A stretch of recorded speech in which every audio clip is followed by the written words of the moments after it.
No Indian is happy unless we criticize the government. This country was divided by a bloodbath. We built a new India on blood. So what we see now is the emergence of conflict, of identities at levels unimaginable to India. And I think this government probably is been threatening the constitution in many ways.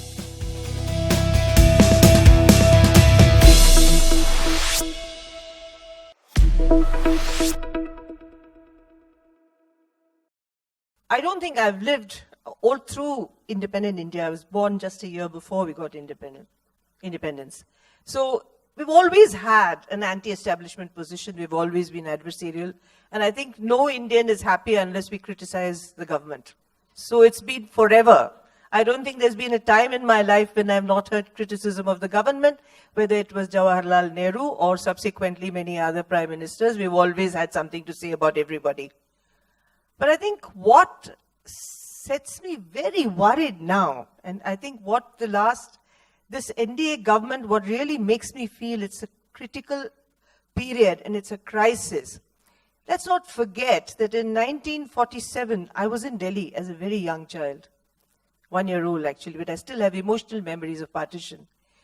This country was divided by a bloodbath. We built a new India on blood. And within 1 year, Gandhiji was assassinated. And I think we bought with all that 40 years of relative peace when we decided to live with each other in amity and well, as much comfort as possible. We understood, I think, very deeply that religious divide can lead to extraordinary strife. And I also think we understood somewhere deep down inside ourselves that we didn't want a theocratic state. And the constitution that was framed thereafter, it took 4 years for the constitution to really come to be. And in that period, I think what Ambedkar and the Constituent Assembly gave us was a very sensible, logical way to deal with India. And if they decided that we needed a non-theocratic state, that we needed a republic, so if they decided we needed a republic with a constitution with equal rights, it was in the interest of India. It was the interest of keeping our territories secure. It was in the interest of making our people happy. It was in the interest of that Constituent Assembly.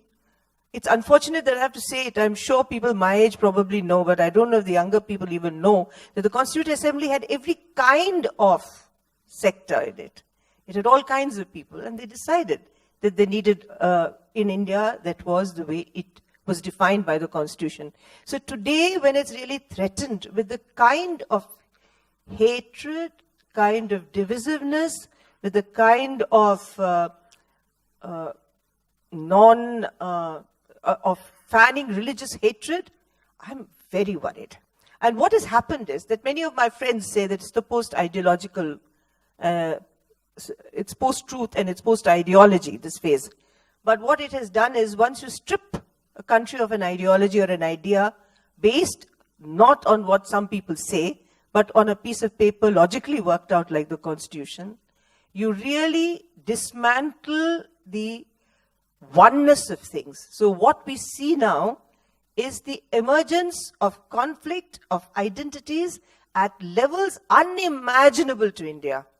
I have been going to Maharashtra, of course I'm in Rajasthan, I go to Tamil Nadu, and the kinds of caste groupings that are coming about now, and the kind of politics that they are playing within the democratic frame is really frightening.